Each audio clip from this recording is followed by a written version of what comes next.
आज हम सिलेग्रो सस्पेंशन इसके बारे में तफसीलन गुफ्तगू करेंगे, मुकम्मल रिव्यू देंगे आपको। मैं हूं आपका फार्मासिस्ट माहिर अद्वियात डॉक्टर मोहम्मद शाहिद इकबाल और आपको अपने चैनल पर खुश आमदीद कहता हूं। सबसे पहले सिलेग्रो सस्पेंशन इसका जेनेरिक फार्मूला देखते हैं।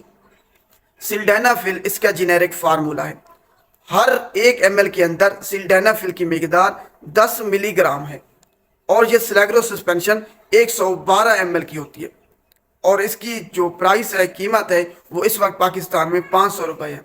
अब हम देखते हैं कि इसको किस मकसद के लिए इस्तेमाल किया जा सकता है। सिल्डेनाफिल को बुनियादी तौर पर ये 2 चीज़ों के लिए इस्तेमाल होती है, पल्मोनरी आर्टीरियल हाइपरटेंशन और दूसरा इरेक्टाइल डिसफंक्शन। अलग-अलग दोनों चीज़ों को तफसीलन डिस्कस करते हैं ताकि आपको मुकम्मल तौर पर समझ आ जाए। इरेक्टाइल डिसफंक्शन के उज़्व ख़ास में इतनी सख्ती ही नहीं होती कि वो जो सेक्सुअल परफॉर्मेंस है वो दे सके। इरेक्टाइल डिसफंक्शन उज़्व ख़ास इरेक्ट पोजीशन पे इरेक्शन उसमें नहीं होती, जिसकी वजह से बंदा जो इरेक्टाइल डिसफंक्शन का पेशेंट है वो अपने जो सेक्स की जो परफॉर्मेंस है वो सही तरीके से नहीं दे सकता। इसमें बेसिकली बहुत सी वजूहात हैं इसकी इरेक्टाइल डिसफंक्शन की। लो टेस्टोस्टेरोन लेवल है, इसके अलावा आपके नफ्सियाती मसाइल हैं कि आपको कोई परेशानी है, कोई ब्लड प्रेशर है, आपको डायबिटीज़ है आपको, या फिर आपको कोई इंजरी हुई है, स्पाइनल कार्ड इंजरी हुई है, या फिर आपकी उज़्व ख़ास पे कोई इंजरी हुई है। इसके अलावा अगर आपको प्रोस्टाइटिस है, प्रोस्टेट ग्लैंड आपका बढ़ा हुआ है, यूरेथ्राइटिस है, कोई और इन्फेक्शन है आपको, तो उसकी वजह से भी इरेक्टाइल आपको डिसफंक्शन हो सकता है। तो ये बहुत सारी इसकी वजूहात हैं। उज़्व ख़ास में इरेक्शन नहीं होती। जब हम ये सिल्डेनाफिल इस्तेमाल कराते हैं तो ब्लड वेसल को डायलेट कर देता है, जो स्मूथ मसल है उनको रिलैक्स कर देता है, जिसकी वजह से ब्लड सप्लाई वहाँ पे तेज़ हो जाती है। ब्लड सप्लाई प्रॉपर होने की वजह से जो उज़्व ख़ास में इरेक्शन नहीं होती वो अपनी इरेक्ट पोजीशन में चला जाता है, उसमें तनाव आ जाता है और बंदा अपनी सेक्स जो परफॉर्मेंस है वो ठीक तरीके से दे सकते हैं। इरेक्टाइल डिसफंक्शन और चीज़ है और आपकी जो टाइमिंग का मसला है वो और चीज़ है। जिसको इरेक्टाइल डिसफंक्शन है कि उज़्व ख़ास उनका खड़ा ही नहीं होता, जितना स्टिमुलस उनको दे दिया जाए तो वो इसको इस्तेमाल कर सकते हैं। ये नहीं कि आपका किसी और वजह से जो आपकी परफॉर्मेंस कम हो जाती है, आपकी ये समझ लें मर्दाना टाइमिंग कम है, तो उसके लिए आप इसको हरगिज़ इस्तेमाल नहीं कर सकते। मर्दाना टाइमिंग का ताल्लुक आपकी बेसिकली दिमाग से है कि आपको कोई परेशानी है, कोई और डायबिटीज़ है, ब्लड प्रेशर ज़्यादा है, आप स्ट्रेस पोजीशन में हैं, ये वजूहात हो सकती हैं। इरेक्टाइल डिसफंक्शन और मर्दाना टाइमिंग ये दोनों अलग चीज़ें, इसको आपने कंबाइन नहीं करना। अब हम देखते हैं कि इसको बनाने का तरीका क्या है। ये सस्पेंशन तो है, इसको बनाना कैसे है। ये पाउडर फॉर्म में है। सबसे पहले आपने जो उसकी शीशी है, पैक है, उसको अच्छे तरीके से शेक करना है ताकि जो पाउडर है वो स्मूथली सारा हो जाए, इकट्ठा ना हो किसी जगह पे। उसके बाद आपने गर्म पानी करना है, उबला हुआ पानी। उसको ठंडा करने के बाद आधा इसको फिल कर लेना है। आधा फिल करने के बाद इसको अच्छे तरीके से हिलाना है ताकि सारा जो पाउडर है और पानी है वो आपस में मिक्स हो जाए स्मूथली। उसके बाद बाकी जहाँ पे निशान लगा हुआ है वहाँ तक आपने सारा पानी डाल देना। उसके बाद आपने इसको अच्छे तरीके से फिर हिलाना है और जब भी इस्तेमाल करना है इसको आपने अच्छे तरीके से शेक करके हिला के सस्पेंशन को इस्तेमाल करना है। और ये कितने दिन तक आप इस्तेमाल कर सकते हैं ये सबसे अहम है। ये आप जब इसको बनाएंगे, जब आपने एक बार इसको बना लिया है, पानी इसके अंदर डाल दिया है, तो 60 दिन के अंदर आपने इसको इस्तेमाल करना है। अगर 60 दिन के बाद ये बच जाती है सस्पेंशन तो आपने बाकी सस्पेंशन को ज़ाय कर देना है, गिरा देना है। इस्तेमाल उसको हरगिज़ नहीं करना 60 दिन के बाद। तो ये इसको बनाने का तरीका था। अब हम देखते हैं कौन लोग इसको इस्तेमाल नहीं कर सकते। ये सबसे अहम है, वो लोग जिनको हाइपर सेंसिटिविटी एलर्जी है सिल्डेनाफिल से या फिर इसके किसी सिलेग्रो सस्पेंशन के इंग्रेडिएंट से, वो इसको इस्तेमाल नहीं कर सकते। नाइट्रेट्स के साथ आपने इसको बिल्कुल इस्तेमाल नहीं करना, वो किसी भी फॉर्म में हो।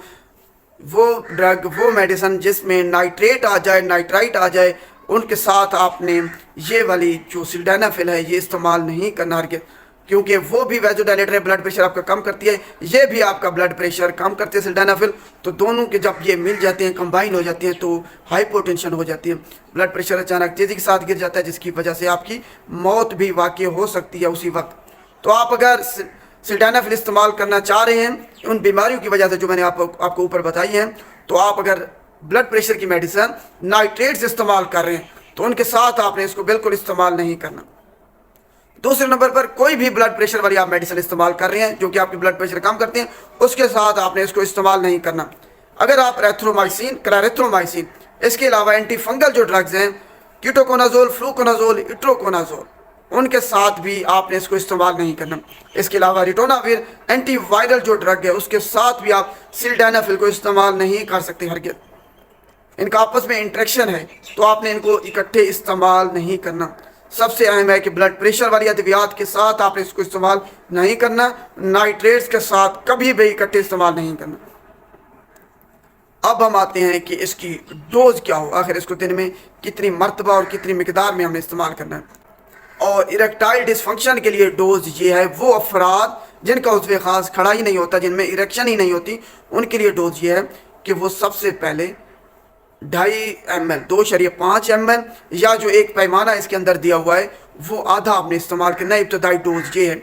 और ज़्यादा से ज़्यादा आप 2 पैमाने इस्तेमाल कर सकते हैं। 2 पैमाने 10 ml इस्तेमाल कर सकते हैं, 100 मिलीग्राम हो जाएंगे।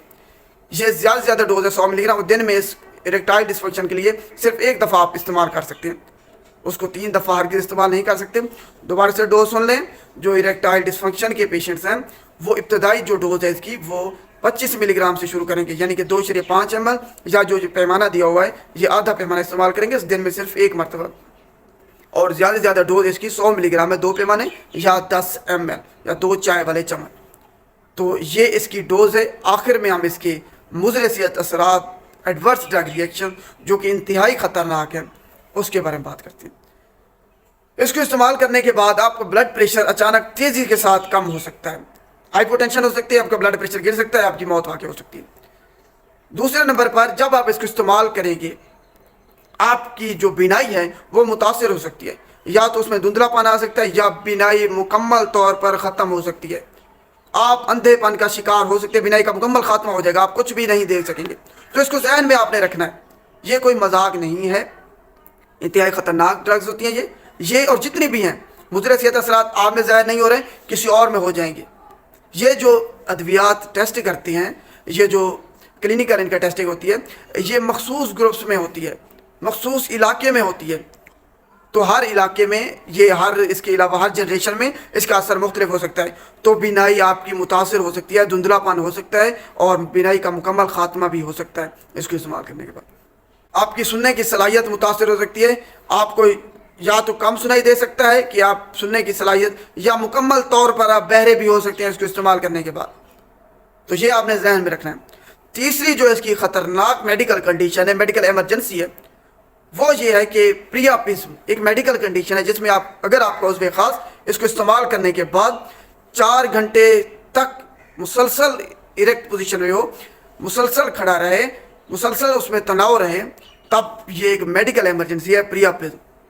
तब आपने फौरी तौर पर मेडिकल एमरजेंसी जो अस्पताल है करीबी, वहाँ पे आपने जाना है और उसका इलाज कराना है। अगर आपने लेट कर दिया, आपको समझ नहीं है कि हो क्या रहा है, तब आपका उज़्व ख़ास मुकम्मल तौर पर इरेक्टाइल डिसफंक्शन उसमें हो सकती है, कभी भी तनाव नहीं होगा। आप दोबारा सुन लें, इम्पोर्टेंस का शिकार हो सकते हैं और इरेक्टाइल डिसफंक्शन हो सकता है इसको इस्तेमाल करने के बाद। प्रियापिज्म एक मेडिकल एमरजेंसी है जिसमें अगर आप उज़्व ख़ास 4 घंटे से ज़्यादा ऊपर हो जाए और मुकम्मल तौर पर इरेक्ट पोजीशन में हो, मुकम्मल तौर पर खड़ा रहे, उसमें तनाव रहे, तब उसको प्रियापिज्म कहते हैं। ये इसको इस्तेमाल करने के बाद भी होता है। दूसरी बहुत सारी अद्वियात हैं, जेड ग्लैंड जिनका बड़ा होता है, उन जिनको हुदूद कहते हैं, टेम्सोलोसिन, जब वो इस्तेमाल करते हैं तो उससे भी प्रियापिज्म हो सकता है।